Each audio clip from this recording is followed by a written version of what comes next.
Alright, so in this video, i-check naman natin tong silicone case na nabili natin for our Redmi A5. And ang nagustuhan ko sa silicone case na to, may iba-iba siyang colors na available, no? Ang napili ko is color black. And protected yung kanyang camera, meron siyang camera bump. And then, accurate yung mga cuts, yung kita lahat ng buttons, yung mga ports, yung kita lahat. And then, slim design lang din siya, no? Hindi ganun masyado kumapal yung phone natin nung nilagay natin siya. Tapos kita yung kanyang fingerprint scanner / power buttons. Pwede mo pa rin i-scan yung fingerprint mo kung ito gagamitin mo.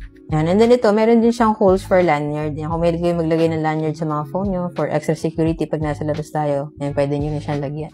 And then, yung sa harapan niya, ayan, medyo elevated ng konti sa screen. So, may pagka-shockproof din siya. If ever na mabagsak yung phone natin na pag ganyan, may extra protection yung ating screen. Pero ako, nag-install pa rin ako ng tempered glass dito. Ang ginamit ko is full tempered glass.